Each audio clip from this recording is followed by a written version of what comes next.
Assalomu alaykum hammaga.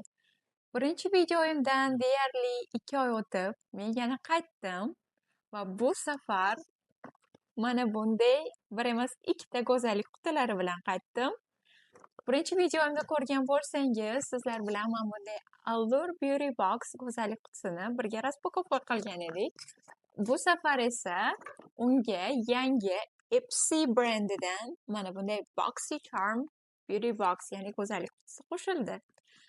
Bu bokslar deyarli bir xil, ikkalasi ham ichida 5 ta kosmetika, yuz parvarishi, teri parvarishi, ba'zida atir kabi produktlarni o'z ichiga oladi. Bular syurpriz sifatida randomniy brendlardan tashkil topgan produktlar ichida keladi bu qutilarda. Deyarli bir xil, ozgina farqi narxida. Bu ham bo'lsa Allure Beauty Box oyiga menga $30 ga, shu bilan birga Ipsy Box esa $34 ga tushadi.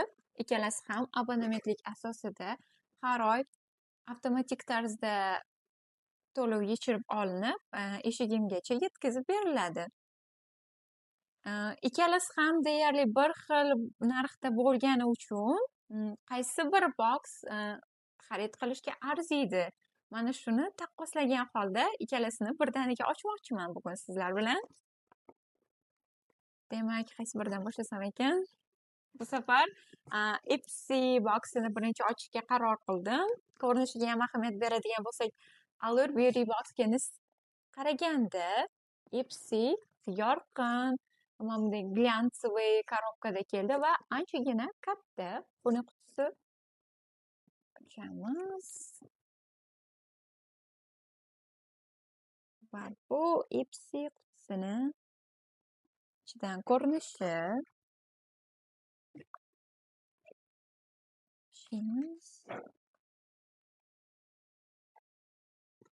Produktlar. Hozir bittadan hammasini obzor qilamiz. Va shu bilan birga bu Allure Beauty Boximiz. Mana buni ichidan ko'rinishi. Demak, birinchi bizda nima chiqdi? Ikkalasida ham mana bunday kartochkalar. Bu bitta qog'ozdan iborat ekan. Orqasida produktlar haqida, bu qutining ichidagi produktlar haqida ma'lumotlar berilgan. Bunda esa mana bunday kitobcha shaklida. Va Allure Beauty Boximizdan yana bir mana bunday qog'oz chiqdi. Bu yerda menga keyingi qutim uchun $10 store credit berilibdi. Demak, keyingi box menga $30 emas, balkim $20 ga tushadi. Demak, obzorni boshladik. Eng birinchi boxlarning ichida meni e'tiborimni tortgan narsa bu kremlar bo'ldi. Ikkalasi ham First Aid Beauty brendiga tegishli krem. Bu yoqda ko'rsangiz bo'ladi. Allure Beauty Boxdan chiqqan bu kremimiz hajm jihatdan anchagina katta va bu ham yuz uchun, ham badanimizning terisi uchun namlantiruvchi, sezuvchan terilar uchun juda ham xavfsiz bo'lgan krem. Hozirda bilasiz, kuz va qish fasllarida terilarimiz juda ham qurib ketadi va bunday katta hajmdagi krem menimcha bu juda ham yaxshigina sovg'a. Chunki ayniqsa meni terim quruq bo'lgani uchun juda ham kremlar suvga ketadi. Ikkinchi Ipsy boximizdan chiqqan krem esa bu xuddi ikkalasi bir xil brendniki, lekin bu faqat yuz uchun primer sifatida ham foydalansa bo'ladigan Coconut Skin Smoothie Priming Moisturizer. Ya'ni tonalnining tagidan ba'zi primer qilib ishlatsa ham bo'ladigan va shu bilan birga namlantiradigan krem. Coconut Skin deb yozib qo'yilibdi. Demak, menimcha kokos hidi keladi bundan. Ozgina qo'limga surib ko'rmoqchiman. Oppoq krem emas, balki ozgina teri rangini beruvchi rangi ham bor ekan bu kremda. Hidi ko'proq kokos emas, balki vanilniy hidga ko'proq bulочkalarni eslatib yuboradigan shirin hid kelyapti. rangi esa ishqalaganingiz sari yeyilib ketar ekan teriga va ozgina glowy yaltiroq effekt qoldirar ekan. Ikkinchi produktga o'tamiz. Ikkinchi Ipsy brendini Boxy Charm'dan chiqqan produkt bu. Mana bunday Half Caked brendiga tegishli makeup brushlar ekan. Ya'ni makiyaj uchun kistikalar. Demak, bizda bu yerda pudra uchun, konsiler uchun va tonalniy krem uchun kistikalar. Judayam yumshoq, mayin, lekin naturalniy emas, sun'iy kistikalar. Shu bilan birga Allure Beauty Box'dan esa mana bunday Body by Tree Hut. Bu Tree Hut brendini men narsalarni yaxshi ko'raman. Asosan tana uchun skrablarini ishlataman. Judayam terini yumshoq va hidini rosayam shirin qiladi. Lekin men bunday tana uchun spreylari borligini bilmagan edim. Bu birinchi marta. Bundan juda xursandman, chunki bu meni juda yoqtiradigan brendim. Keyingi mahsulotimiz yana Ipsy Box'dan Yummy Skin Low Layer Blurring Balm Powder. Bu yoqda mana bu shadini nomi ko'rsatilgan, ya'ni rangini. Adashmasam, bu ham highlighter, ham rumyana vazifasini bajaruvchi. Mana bunday rumyana. Ochishga ozgina qiyin bo'lyapti menga.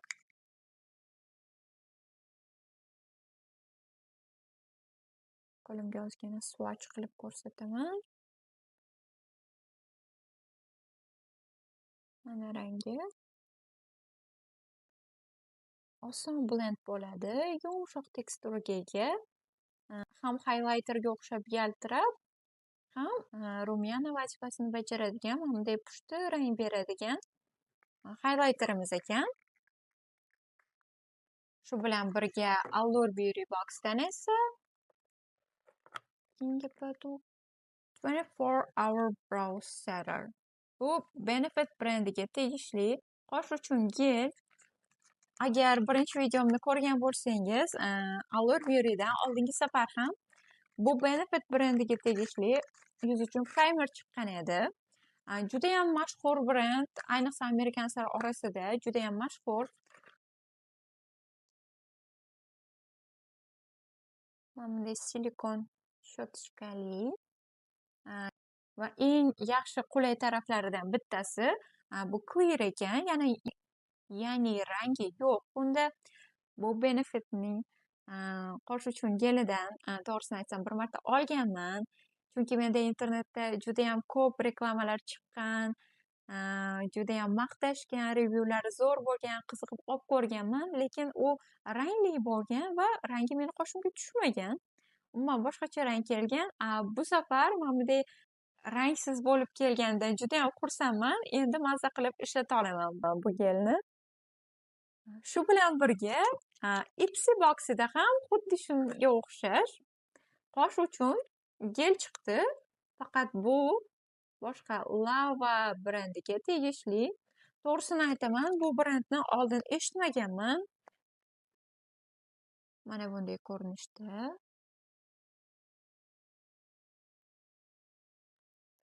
Buni ham ochib ko'ramiz.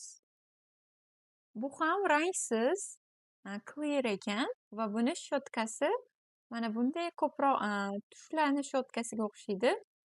Silikonoviy emas. Bunaqa shotkalarni menga eng yoqadigan tarafi bu ko'proq ob'yom berishga xizmat qiladi. Surib ko'rgim kelib ketdi, chunki menga shunaqa shotkalar juda ham yoqadi. Bunaqa qoshda og'ir bo'lib, vaksga o'xshab yopishtirib qo'yadigan effekti yo'q ekan, juda yengil ekan. Endi Allure Beauty'ning navbati. keyingi produkt bizda Invisible Dry Shampoo, ya'ni quruq shampun ekan. Bir marta quruq shampun olish uchun research qilganman. Ozgina internetni titkilab, qaysi quruq shampun yaxshi, qaysi quruq shampun o'zidan oq dog' qoldirmaydi.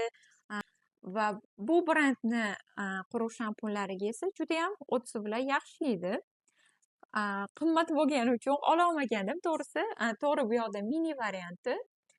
Lekin endi mana menda shans paydo bo'ldi buni ishlatib ko'rishga. Keyingi produktimiz Ipsy boksidan mana bunday Coolfy brendiga tegishli guava rangida staining lip oil ekan. Demak, bu nafaqat lab uchun yog', balki labingizda qurib qoladi va ancha paytgacha soatlab turadigan lab uchun yog'. Mana bunday judayam shiringina pushti rangda ekan. Keling, swatch qilib ko'ramiz. Mana bu rangni terida qanaqa ko'rinishi.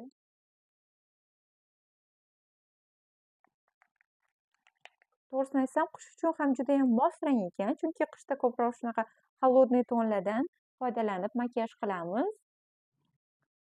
Ozgina qurishini kutaman va o'chirishga harakat qilib ko'ramiz. Rostdan ham ketmaydigan pomadami tekshirib ko'ramiz. Ozgina vaqt o'tsin.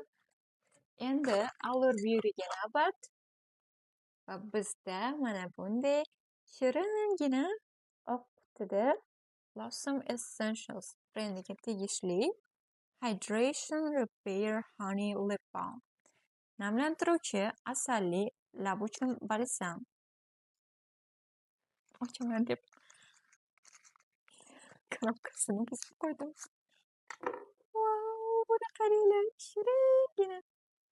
O'zi hamma narsani, kiyimlarni ham, narsalarni ham menga nimagadir oq ranglisi judayam yoqadi. Hozir bu ham oppoqqanaligini ko'rib, shirinchaligini ko'rib, mehrim jo'shib ketdi. Lekin judayam ochiq qiyin ekan, ochaman deb korobkasini ham yirtib qo'ydim. Mana bunday qopqochasi ham bor ekan.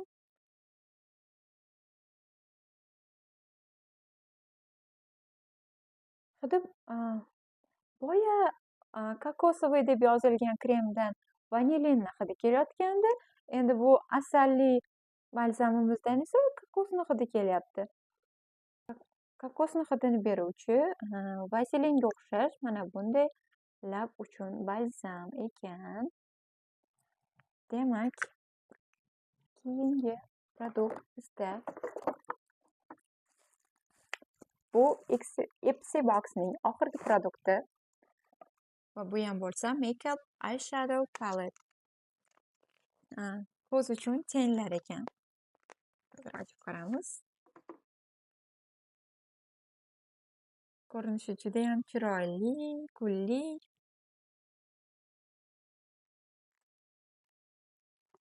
Voh. Lekin ichidagi ranglari men uchun judayam yorqinlik qiladigan. Bilmadim bundan qanaqa makiyaj qilish mumkin.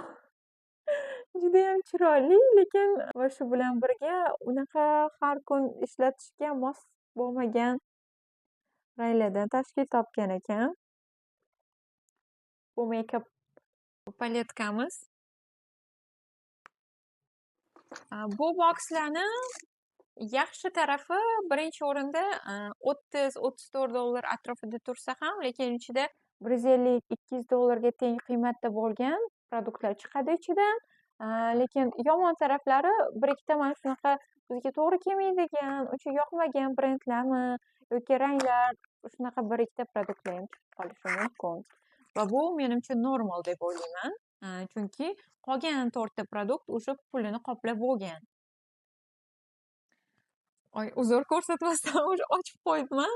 Bu keyingi Allure Beauty boximizning oxirgi produkti. Mana shunday blush drops ekan. Rodale brendiga tegishli. Demak, suyuq rumyani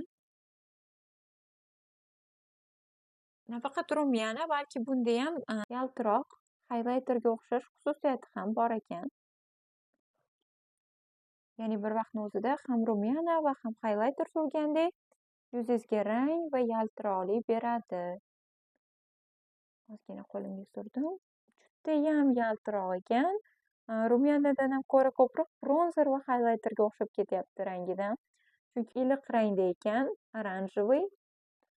Endi men qo'limga surgan boyagi lip oil, ya'ni lab uchun yog'ni surishga harakat qilib ko'raman. To'g'ri qo'limda qolyapti izi, lekin mana shuncha ish qilasam ham ketmayapti. Rostdan ham lip stain, ya'ni o'chib ketmaydigan lab uchun yog' ekan. Demak, bizda Allure Beauty Box'dan chiqqan produktlar jami qiymati $153. Shu bilan birga Ipsy Box'dan chiqqan produktlar esa $148 tashkil etdi. Sizga qaysi box ko'proq yoqdi? Qaysi birini a'zolik sifatida siz ham olgan bo'lardingiz? Qaysi biri yoqmadi? Kelasi beauty videolarimda yana nimalarni ko'rishni xohlardingiz? Hammasini kommentariyada yozib qoldiring. Xayr!